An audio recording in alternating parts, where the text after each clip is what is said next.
ನಾನು ಸಾಯಿ ವಿನಾಯಕ. ಮನೋರಂಜನಾ ವಾಹಿನಿಗಳು ತಮ್ಮ ವೀಕ್ಷಕರನ್ನು ಸದಾ ಬ್ಯುಸಿಯಾಗಿರುವಂತೆ ಮಾಡುತ್ತಲೇ ಇರುತ್ತೆ. ಒಂದು ರಿಯಾಲಿಟಿ ಶೋ ಮುಗಿಯುತ್ತಿದ್ದಂತೆ ಇನ್ನೊಂದು ರೆಡಿ ಮಾಡ್ಕೊಂಡಿರುತ್ತೆ. ಇತ್ತೀಚೆಗಷ್ಟೇ ಜಿ ಕನ್ನಡದ ಜನಪ್ರಿಯ ಮ್ಯೂಸಿಕ್ ರಿಯಾಲಿಟಿ ಶೋ ಆದಂತಹ ಸರಿಗಮಪ ಸೀಸನ್ 21ರ ಅದ್ದೂರಿ ಫಿನಾಲೆ ನಡೆದಿತ್ತು.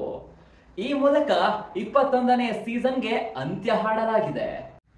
ಇದರ ಹಿಂದೆ ವೀಕೆಂಡ್ ನಲ್ಲಿ ವೀಕ್ಷಕರನ್ನ ಎಂಗೇಜ್ ಮಾಡುವುದಕ್ಕೆ ಮತ್ತೊಂದು ರಿಯಾಲಿಟಿ ಶೋ ಆರಂಭವಾಗ್ತಿದೆ.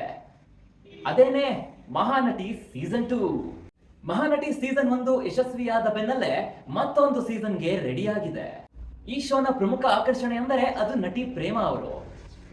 ಈ ನಟಿ ಕಿರುತೆರೆಯಲ್ಲಿ ಕಾಣಿಸಿಕೊಂಡಿದ್ದು ತೀರಾ ಕಡಿಮೆ. ಆದರೆ ಮೊದಲ ಬಾರಿ ಮಹಾನಟಿ ರಿಯಾಲಿಟಿ ಶೋನಲ್ಲಿ ಜಡ್ಜ್ ಆಗಿ ಎಂಟ್ರಿ ಕೊಟ್ಟಿದ್ದರು. ಕಿರುತೆರೆಯಲ್ಲಿ ಪ್ರೇಮಾ ಅವರನ್ನು ನೋಡಿ ಅವರ ಅಭಿಮಾನಿಗಳು ಥ್ರಿಲ್ ಆಗಿದ್ದರು. ಈಗ ಮಹಾನಟಿ ಸೀಸನ್ 2ರಲ್ಲೂ ಪ್ರೇಮಾ ಜಡ್ಜ್ ಆಗಿ ಮುಂದುವರಿಯಲಿದ್ದಾರೆ. ಹಾಗೆ ಎವರ್ ಎನರ್ಜೆಟಿಕ್ ರಮೇಶ್ ಅರವಿಂದ್ ಪ್ರಮುಖ ಆಕರ್ಷಣೆಯಾಗಿದ್ದಾರೆ. ಇದರೊಂದಿಗೆ ಸ್ಯಾಂಡಲ್ವುಡ್ ನ ಸ್ಟಾರ್ ಡೈರೆಕ್ಟರ್ ಆಗಿರುವಂತಹ ತರುಣ್ ಸುಧೀರ್ ಹಾಗೂ ಯುವ ನಟಿ ನಿಶ್ವಿಕಾ ನಾಯ್ಡು ಕೂಡ 2ನೇ ಸೀಸನ್ ನಲ್ಲಿ ಮುಂದುವರಿಯಲಿದ್ದಾರೆ. ಮನರಂಜನಾ ವಾಹಿನಿಗಳು ಸಿನಿಮಾದಲ್ಲಿ ಅಬ್ಬರಿಸಿ ಸೈಲೆಂಟ್ ಆಗಿರುವ ದಿಗ್ಗಜರನ್ನ ಕಿರುತೆರೆಗೆ ಕರೆದುಕೊಂಡು ಬರುವ ಪ್ರಯತ್ನ ನಡೆಸುತ್ತಿವೆ. ಅದರಲ್ಲಿ ಹಿರಿಯ ನಟಿ ಪ್ರೇಮಾ ಕೂಡ ಒಬ್ಬರು. ಕನ್ನಡ, ತೆಲುಗು ಸೇರಿದಂತೆ ಹಲವು ಸೂಪರ್ ಹಿಟ್ ಸಿನಿಮಾಗಳನ್ನ ಕೊಟ್ಟಿರುವ ಪ್ರೇಮಾ ರಿಯಾಲಿಟಿ ಶೋಗೆ ಎಂಟ್ರಿ ಕೊಡ್ತಾರೆ ಎಂದಾಗ ವೀಕ್ಷಕರಿಗೆ ಥ್ರಿಲ್ ಆಗಿತ್ತು. ಆದರೆ ಮಹಾನಟಿ ಸೀಸನ್ 1ರಲ್ಲಿ ಪ್ರೇಮಾ ತೀರ್ಪುಗಾರರಾಗಿ ಯಶಸ್ವಿಯಾಗಿದ್ದರು. ಈಗ ಮತ್ತೆ ಸೀಸನ್ 2ನಲ್ಲಿ ಕಾಣಿಸಿಕೊಳ್ಳುತ್ತಿರುವುದು ಕಿರುತೆರೆ ಪ್ರೇಕ್ಷಕರಿಗೆ ಖುಷಿ ಕೊಟ್ಟಿದೆ. ವೀಕ್ಷಕರು ಈಗ ಮಹಾನಟಿ ರಿಯಾಲಿಟಿ ಶೋ ನೋಡುವುದಕ್ಕೆ ಎದುರು ನೋಡುತ್ತಿದ್ದಾರೆ. ಈ ಶೋ ಕೇವಲ ಮಹಿಳೆಯರಿಗಾಗಿ ಮಾತ್ರ ಇರುವುದರಿಂದ ಕಮೆಂಟ್ ನಲ್ಲಿ ಗಂಡು ಮಕ್ಕಳಿಗೂ ಸಹ ಇದೇ ತರಹದ ಶೋ ಮಾಡಿ ಎಂದು ಕಮೆಂಟ್ ಮಾಡ್ತಿದ್ದಾರೆ.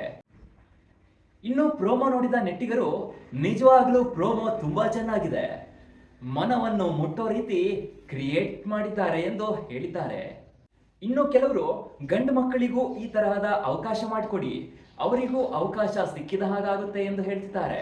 ಮತ್ತೊಬ್ರು ಇದೇ ರೀತಿ ಮಹಾನಟ ಅಂತ ಮಾಡಿ ಜಿ ಕನ್ನಡದಲ್ಲಿಯೇ ಗಂಡು ಹುಡುಗರಿಗೂ ಸಹ ಅವಕಾಶ ಕೊಡಿ ಎಂದು ಹೇಳಿದ್ದಾರೆ.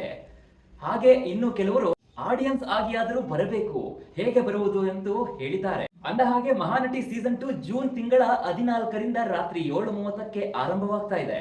ಸರಿಗಮಪ ಸೀಸನ್ 21ರ ಮುಗಿದ ಜಾಗಕ್ಕೆ ಈ ರಿಯಾಲಿಟಿ ಶೋ ನಡೆಯಲಿದೆ. ಸುಮಾರು 1.5 ಗಂಟೆಗಳು ಈ ಶೋ ನಡೆಯಲಿದೆ. ಮಹಿಳಾ ಪ್ರತಿಭೆಗಳ ಈ ಶೋನಲ್ಲಿ ತನ್ನ ಪ್ರತಿಭೆಯನ್ನು ಅನಾವರಣ ಮಾಡಲಿದ್ದಾರೆ. ರಾಜ್ಯದ ಮೂಲೆ ಮೂಲೆಗಳಿಂದ ಆಯ್ಕೆಯಾದ ಪ್ರತಿಭೆಗಳು ಈ ಶೋನಲ್ಲಿ ಭಾಗವಹಿಸಲಿದ್ದಾರೆ.